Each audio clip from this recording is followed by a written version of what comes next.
materialista. Estamos un día más aquí en este ambiente, digamos, así muy verde, muy de jardín, muy de naturaleza silvestre, salvaje, como a mí me gusta. Bueno, hoy vamos a cambiar un poquito la temática, porque nosotros normalmente dedicamos estos vídeos a grabar pues cuestiones relacionadas con el universo y la física, y hoy pues vamos a cambiar todo eso por un libro, por un seminario de un libro básico, imprescindible para, digamos, comprender un poco la filosofía materialista escrita en español y sobre todo, pues, o en concreto, la filosofía de un gran filósofo fallecido hace un par de años como es Gustavo Bueno Martínez. Así que nos vamos a dedicar a comentar uno de los capítulos de quizás el libro que dio comienzo a todo, el libro que pues fue una pequeña revolución, digámoslo así, en la historia de la filosofía escrita en español. Ensayos materialistas, publicado en 1972.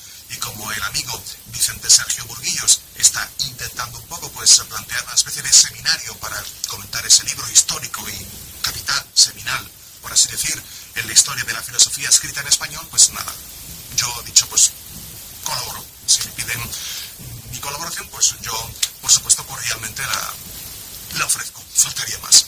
Bien, pues así que aparcamos hoy los temas relacionados con el universo y nos metemos directamente en ensayos materialistas. Vamos a ubicarnos primero en el contexto histórico en el que se grabó, en el que se editó, en el que, digamos, se publicó ese libro, Ensayos materialistas. Estamos hablando desde 1972.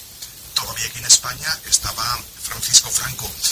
Además de todo esto, estábamos en el tardo franquismo, había, digamos, un poquito de más libertad, ¿verdad? No eran los tiempos, digamos, de la posguerra, que eran mucho más complicados, como todo el mundo puede más o menos deducir. Había, digamos, un poquito más libertad y quizás Gustavo Bueno, ese libro, unos años antes, no lo hubiera podido escribir y en ese momento lo escribió y ahí estuvo, ¿no? ¿Qué podemos decir del contexto histórico en el que, digamos, se publica este libro? Como les digo, en España era el franquismo. Luego teníamos también la Guerra Fría, una Guerra Fría que no solamente afectaba a Estados Unidos y a Rusia, o a la URSS en este caso, también afectaba, por supuesto, a China. Tenemos, por ejemplo, las visitas de Richard Nixon, el entonces presidente de los Estados Unidos, tanto a la Unión Soviética para entrevistarse con Brezhnev, como a China también por primera vez estaba allí en el régimen comunista, un presidente de los Estados Unidos. En este caso pues se entrevistaba con Mao Zedong. Teníamos también, por ejemplo, que incluso como anécdota había todavía un sargento por ahí perdido en una isla, la isla de Guam, un sargento japonés que creía que estábamos todavía en la Segunda Guerra Mundial, que no había terminado. Habían transcurrido ya 28 años desde aquello y el hombre estaba allí en estado de alerta todavía, que vio venir a alguien y apuntó con su arma. Es lógico, el hombre no sabía que la guerra 28 años antes había terminado. ¿Qué más por ahí? Pues la carrera espacial seguía con Estados Unidos, que por fin había logrado adelantar, aunque fuera aparentemente, a la Unión Soviética tras la llegada del hombre a la Luna en 1969. 3 años más tarde proseguían las misiones Apolo. 1969 fue el año, digamos, donde pisa por primera vez la Luna de Estados Unidos, y en el 72 proyectaba la misión Apolo 16, y la última ya de todas, la 17, que salía en diciembre de ese mismo año, también, por supuesto, pues llevaba la sonda Pioneer 10 a estudiar el cinturón de asteroides y también el planeta Júpiter, una sonda que todavía anda por ahí. Ahora ya es una sonda de tipo interestelar, está saliendo también como las sondas Voyager de nuestro sistema solar. En fin, así más o menos estaba el mundo en esa época. Gustavo Bueno se atreve a escribir este libro y ahí están los fundamentos, los rudimentos, ¿verdad?, del materialismo filosófico. Hay otro libro muy importante, muy interesante para leer también junto a este, que era Materia. El libro, pues claro, estaba escrito muy en el contexto tanto político como científico de su época. Materia también estaba basado precisamente en los últimos descubrimientos y las últimas teorías que manejaban los físicos en los años 70, años 60 más o menos, ¿no? Y este libro pues más o menos igual. Hoy en día, bueno, es un libro seminal, clave, sigue siendo un gusto leerlo, ¿verdad? Y bueno, pues a mí me ha correspondido el capítulo número 1 de este libro, que es una distinción básica entre filosofía mundana y filosofía académica. Y trascendiendo, ¿verdad? Porque primero empieza por la sabiduría mundana, sabiduría académica, a partir de ahí, porque las sabidurías puede haber muchas, no solamente filosóficas. Luego entramos en la distinción entre filosofía académica y filosofía mundana, y por último entramos en una distinción entre materialismo académico y materialismo mundano, que así precisamente es como se llama ese capítulo.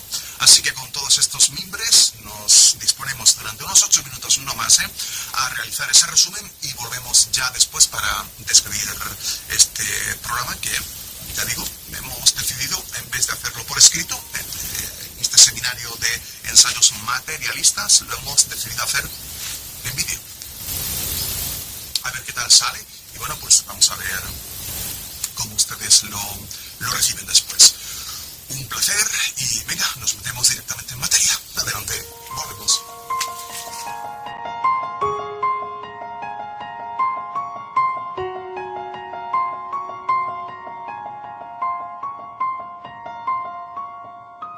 La oposición mundano-académico es muy conocida en la historia de la filosofía.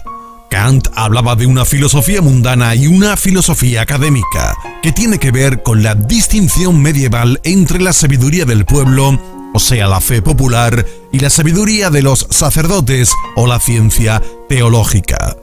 Para Kant, el filósofo mundano es el legislador de la razón, mientras el filósofo académico será el artista de la razón, como el teólogo era el artista de la fe. ¿Pero quién legisla la razón? Es la pregunta que podemos hacernos ahora. La razón filosófica no se da en abstracto, como si partiera de la nada, sino que brota del propio material social, mundano, que está dado históricamente. Es la tesis del materialismo histórico, pero también está virtualmente impresa en la filosofía mundana de Kant. Veamos ahora la academia. Si la filosofía mundana es el poder legislativo de la razón, esto impide que la filosofía académica pueda acaparar todo el campo de la sabiduría. La filosofía académica no puede ser el canal metafísico a través del cual la revelación se produce. Para Gustavo Bueno, la idea de una filosofía mundana sirve de freno a esa tendencia al monopolio de la academia, esa autoconcepción cátara o maniquea, según la describía el propio Gustavo Bueno. Pero la academia tampoco es una especie de administradora de la cultura popular. Para Bueno, la academia, una vez despojada de toda fuente de revelación supramundana, se convierte en una disciplina crítica de los componentes de la filosofía mundana. Así, la sabiduría crítica de la academia se presenta como una disciplina científica y racional que tiene en cuenta no solo los componentes actuales de la filosofía mundana, sino todo el proceso histórico de sociedades que ya no existen para componer el presente. La oposición entre sabiduría mundana y sabiduría académica da mucho juego. Una sabiduría mundana no es solo un saber que aún no ha logrado un estatuto científico. Según Bueno, la sabiduría mundana es lo que ordena los contenidos en determinados contextos, según criterios objetivos y siempre obedeciendo a las ricas interacciones sociales, económicas, políticas entre los hombres. Es una sabiduría inmediata, pero no desordenada. La academia después recoge todo ese magma de conceptos e ideas que brotan de la sabiduría mundana y los organiza según una disciplina abstracta. Gustavo Bueno sostiene la posición tomista cuando afirma que hay distinción en la conexión dialéctica entre los contenidos mundano y académico, pero no hay corte. La sabiduría mundana como legisladora de la razón presenta un problema. Y es que eclipsa las conexiones objetivas de los contenidos que le dieron origen. La sabiduría académica tiene el problema que se aleja de la realidad en su excesiva especialización y a veces se centra en cuestiones insignificantes que impiden avanzar. Esa prolija trabazón de todo esto es lo que hace que la dialéctica entre lo mundano y lo académico sea tan interesante. Cabría preguntarnos ahora si van cambiando con las distintas épocas los contenidos de las sabidurías académica y mundana. Nos preguntamos si se podría establecer un criterio de delimitación sólido. Gustavo Bueno sostenía que la sabiduría mundana tiene como núcleo originario aquellas categorías que reducen los conocimientos a la escala de los cuerpos operables.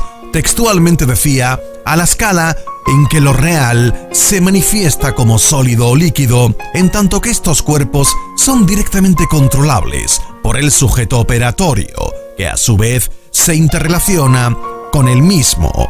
Para Bueno, el ámbito de la sabiduría mundana sería lo que se puede entender y manejar operatoriamente a la escala del sujeto operatorio.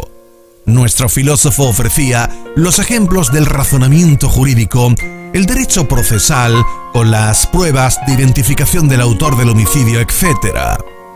Este es un campo cerrado que debe ser aprendido dentro de esa escala. Por ejemplo, la sabiduría mundana obligaba a los hombres a refugiarse cuando aparecía una tormenta eléctrica. Ellos sabían que si les alcanzaba un rayo estaban en peligro de muerte, pero no entendían entonces la naturaleza del peligro que les acechaba. Esto no se comprendió correctamente hasta la aparición de la física moderna. Como hemos visto, la academia rompe esa escala corpórea humana y se vuelve más abstracta. Así, las configuraciones mundanas serían apariencias reales, como el rostro de un ser humano que ocultaría la verdad que hay debajo, como son las venas, la sangre, los músculos y todos los procesos bioquímicos que se dan para que ese rostro, su apariencia real, se dé tal y como lo contemplamos. La distinción entre sabiduría mundana y académica no solo se da, como decimos, en la filosofía, también la encontramos en la religión, el arte y la ciencia. Gustavo Bueno se preguntaba si la sabiduría filosófica pretende ser global y crítica en todas las categorías, y si lo es, ¿cómo podría ser entonces académica? ¿No sería mejor entonces que fuera mundana, popular, algo así como la sabiduría del pueblo?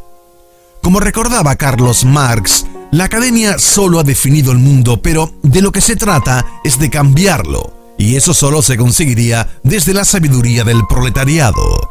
Pero ya hemos visto los problemas que presenta la sabiduría mundana, que no puede llegar a las conexiones más internas y abstractas de la realidad. Así que la distinción entre un materialismo mundano y un materialismo académico no tiene sentido filosófico para el profesor Bueno. Tanto la filosofía académica como la mundana se nutren directamente. Por ejemplo, el materialismo soviético solo se pudo llevar a cabo tras la mundanización o el paso a la filosofía mundana de las ideas abstractas académicas que se dieron en el contexto político de la URSS. La interacción de ambas escalas da mucho juego, como dijimos antes. Para terminar este capítulo, el profesor Bueno sostiene que el materialismo académico se construye sobre la posibilidad de desconexión de la idea de materia de aquellos contextos mundanos a los que paradójicamente va asociada. También puede haber conexiones con otros contextos que no tienen ningún interés mundano, y pone énfasis el profesor Bueno en que la desconexión más importante que el materialismo académico hace es la del concepto de conciencia o ego de la misma realidad psicológica individual para interpretarla como una idea universal.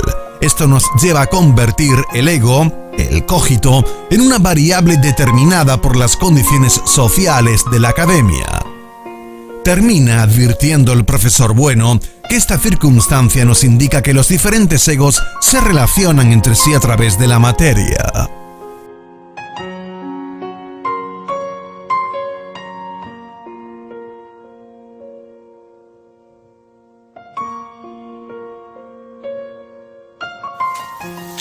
Bueno, pues ahí hemos escuchado ya esos 8 minutos de resumen del primer tema, del primer capítulo, precisamente del libro Ensayos Materialistas, que les hemos comentado hoy en este video tutorial de la red de televisión materialista, que hemos decidido hoy, pues eso, dedicarlo al seminario que ha planteado el amigo Vicente Sergio, Burguillos, pues sobre el libro Ensayos materialistas, un libro seminal, clave, fundamental precisamente para entender la historia del materialismo y de la filosofía también, filosofía materialista o materialismo filosófico, en este caso más concreto, pues en España, o digamos escrito en español, un libro seminal, básico precisamente para todo esto. Luego ha sido desarrollado, han sido apostilladas algunas cositas, han sido matizadas en posteriores obras de Gustavo Bueno, pero básicamente todo estaba aquí. Y este libro es básico para aproximarse a la filosofía de Gustavo Bueno. A mí me ha tocado comentar el primer tema y es lo que he hecho hoy aquí con ustedes. Pues nada, me despido. Hasta la próxima, que esperemos que ya sea un tema sobre el universo y esas cosas que ya saben ustedes que a nosotros nos gustan tanto. Un saludo muy cordial. Gracias por vuestra paciencia, por vuestra también amabilidad, cordialidad, para seguirnos un poquito aquí durante estos minutos. Hasta la próxima. Adiós.